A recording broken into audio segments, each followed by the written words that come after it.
So, September 3rd, okay, we have Epstein developments, part of the movement to give voice to the victims of the Epstein situation, right? I love this image.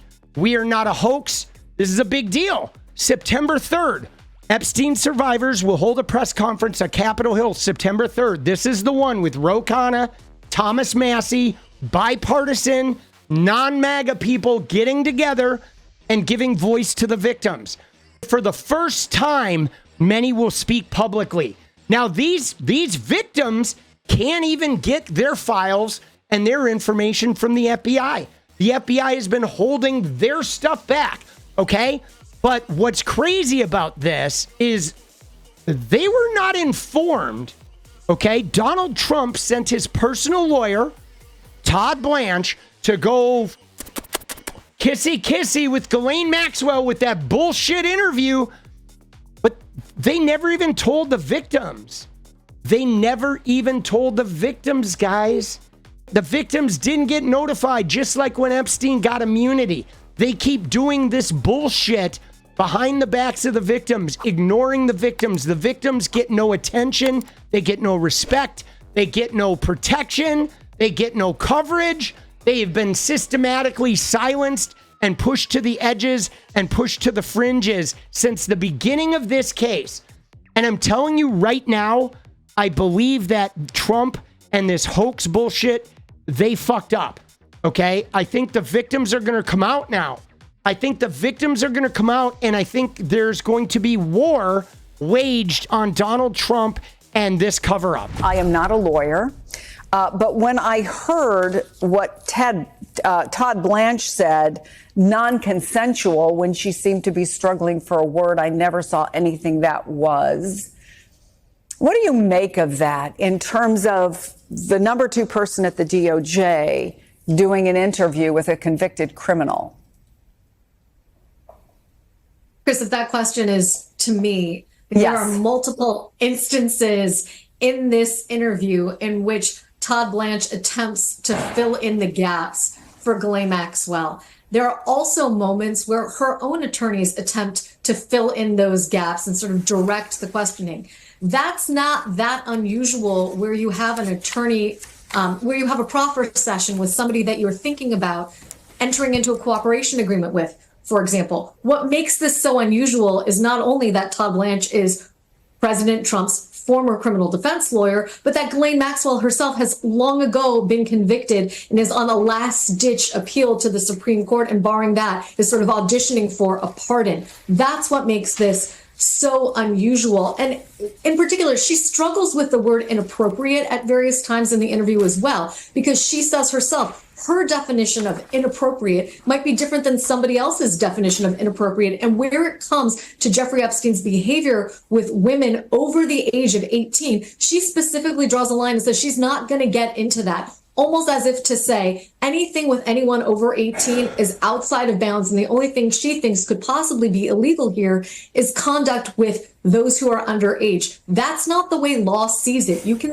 traffic somebody who is over the age of 18. Yeah, and not to mention, like, and you know what I'm saying? Like, abuse, line crossing, forced touching. There's so much more than just the underage thing going on here. We saw that, for example, very recently in the P. Diddy trial. So Ghislaine Maxwell's own understanding of the law is, at best, immature, and she's not really challenged on it during the course of the interview.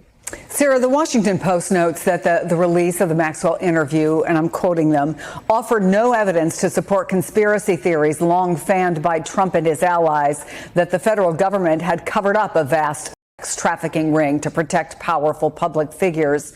And yet there are some far-right influencers who appear to be pleased with this. They called it, at least one called it a good first step. Another argued the leftist narrative is in shambles. Do you think that this will help the story that Trump has wanted to go away with his base?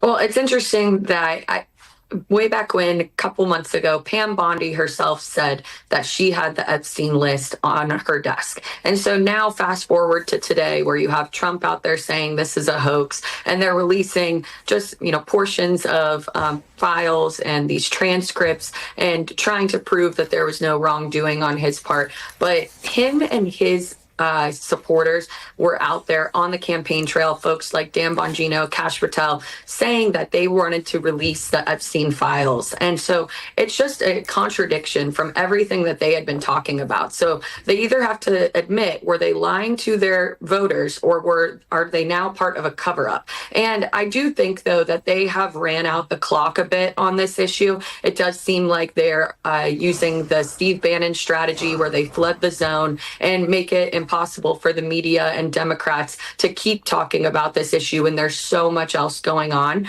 and that they've been able to release selectively enough of the files that maybe it might quiet down the base. But at the end of the day, I hope that this issue doesn't go away, because these survivors deserve justice and deserve to have all of this information out there while protecting their identities.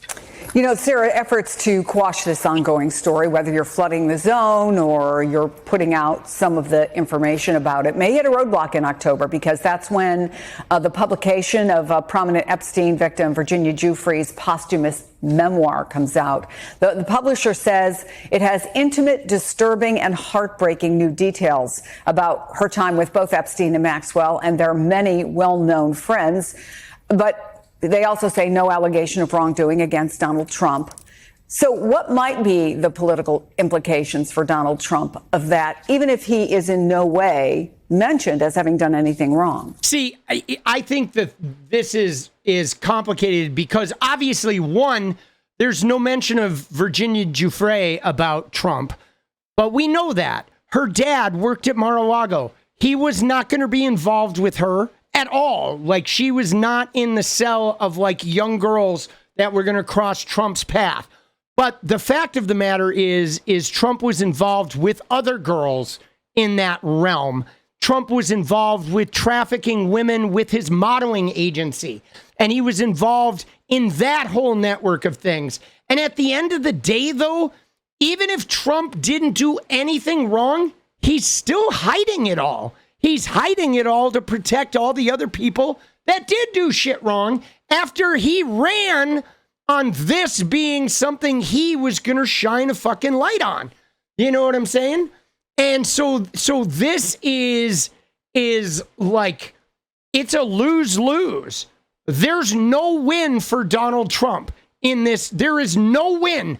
If this thing, except for sweeping this under the rug and having it not be talked about, there is not a win for Trump.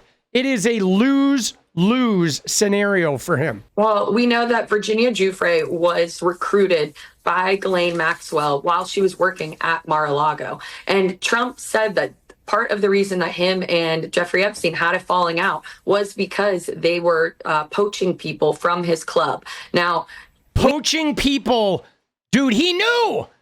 He wouldn't have been mad if they took the spa girl and made her an administrative assistant. You think a spa assistant was like somebody Trump couldn't replace? He wasn't taking Trump's right-hand man or right-hand woman. He was poaching a spa assistant. Trump knew why she got poached. He knew what ended up happening, that they were putting her into the sex trade. And I would imagine maybe word got back to her dad, and maybe that created a crazy situation. Like, why the fuck are friends of yours taking my daughter and putting her in the sex trade? You know what I'm saying? No, Trump doesn't care. Dude, he was trafficking women from Eastern Europe with Trump models. Dude, he didn't give a shit. He doesn't care about anyone but his own survival. We know that Jeffrey Epstein does not have a club of his own. And so it leads one to believe that Donald Trump knew exactly why these young women were being poached and what they were being used for. And so I do think that her book coming out is going to be an issue for the administration and for Donald Trump, who desperately wants this issue to go away. 𝗙𝚻𝗍𝗪𝗏's family has called on the DOJ to do its job, in their words, by investigating and holding accountable the many rich and powerful people who enabled Maxwell's and Epstein's crimes. I want to play just a little more of Maxwell from that interview. If I didn't make it clear, I will reiterate it. I never, ever saw any man doing something inappropriate with a woman of any age. That is such BS. Dude, after this, guys, immediately following this MSNBC report, we are going to read a story about Annie Farmer. Annie Farmer was abused by Ghislaine Maxwell and Jeffrey Epstein. They both abused Annie Farmer, and this led to Maria Farmer's call to the FBI in 1996 reporting Epstein and Trump. So this, absolute BS. She abused young girls, more than one. There were multiple. I read excerpts. I did not read the entire thing, to be honest with you, Lisa. At the end of the day, did Maxwell offer the DOJ or offer the general public anything of real value? No, I don't think so. I think she offered the Department of Justice something of value in the sense that she exculpated President Trump very neatly and cleanly in ways that the release of the documents might not be so neat and clean. You know, you have to ask yourself, why is it that we have a transcript that dangles all sorts of names that Ghislaine Maxwell dropped during the interview, and yet we don't have others of the documents because the Department of Justice is supposedly concerned with the impact on third parties. That's puzzling to me. Not to mention the fact that they didn't redact her boyfriend's name, Tony Figueroa, and they made a big deal about it when she talked about Virginia being the one who brought all the girls to Epstein. Dude, yeah, it was such fucking bullshit. And it's not even alleged. She was convicted. Dude, she had a jury trial. She's convicted. Ghislaine Maxwell's participation is not alleged. It has been proven in a court of law, and she did not take the stand to defend herself. Ghislaine Maxwell did not. Okay, and she perjured herself. Dude, this is a fucking done deal. Dude, done with her. I am done with Ghislaine Maxwell. What a bullshit fucking story that was. But here, we need to talk about something because Ghislaine Maxwell made it a point to say, oh, I never saw anything inappropriate. This is Annie Farmer. This is from a week ago, when the Department of Justice said it would not release any more files on disgraced financier and convicted offender Jeffrey Epstein. It outraged a portion of President Trump's base. As part of its rationale for not releasing the files last month, the Justice Department said the materials include sensitive information about Epstein's victims, who number more than 1,000, but at least one survivor of his abuse wants the documents to be made public with redactions to protect the victims' identities. But dude, Annie Farmer is an important part of this process. The administration, which had previously promised transparency on Epstein, has said it has made all it can public and pushed back on calls to release more. U.S. Deputy Attorney General Todd Blanche, and who is the president's former attorney, met with Epstein accomplice Ghislaine Maxwell, serving a 20-year sentence on several counts, including sex trafficking of a minor. The meeting prompted concern from victims that Maxwell could be seeking a deal. NPR's Morning Edition spoke with Annie Farmer, who has said for years that Epstein and Maxwell abused her at Epstein's New Mexico ranch when she was 16.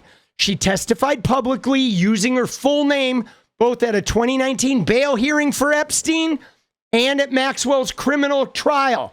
So she was cross-examined by Maxwell's lawyers under oath on the stand. That's a big deal. This woman has stood up with her story and helped win the conviction. Farmer told NPR's Layla Fidel that the barrage of news had been exhausting for survivors. It feels like we're not being considered and we're not being included, she said.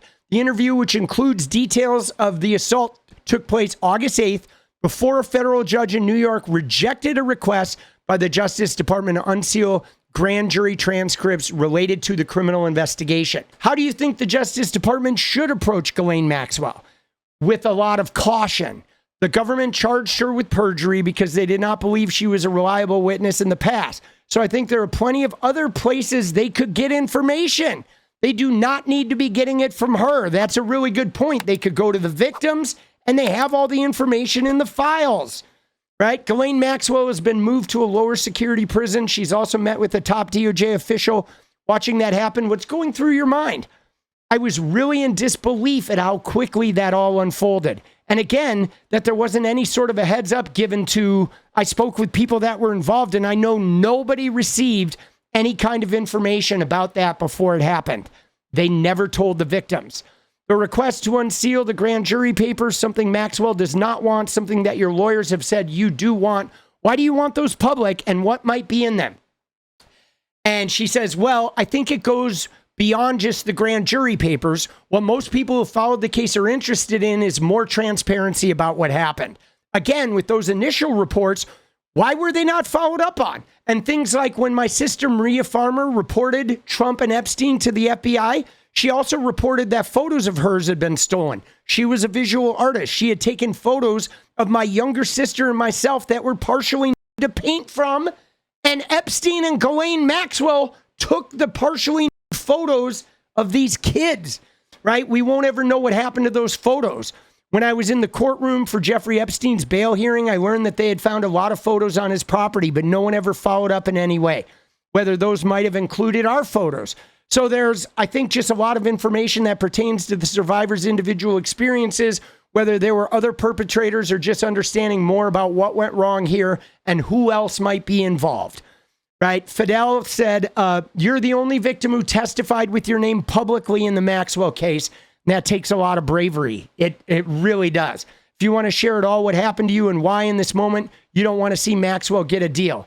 Farmer said, when I was alone with Epstein and Maxwell at this ranch in New Mexico, she's the one who started instructing me. This is how we massage Jeffrey. And this is what a massage is like. So you should get undressed and I can give you a massage. And then, expose my body and touch me. I think that people don't necessarily understand that she was not just involved in finding young women for Epstein, but she was also involved very much in the abuse and perpetrating those crimes herself. Ghislaine Maxwell was. So she is not being blamed for someone else's crimes. She's serving a sentence for her own crimes. And I just want to make sure people remember that and understand that. And guys, this goes across party. If it's Trump, if it's fucking, Prince Andrew, if it is Bill Clinton, whoever it is, they should all be punished and held accountable. What is up, guys? Thank you so much for watching. You like the video, you want to support independent resistance media, you know what to do. Drop that sub, hit the like button, and please share it.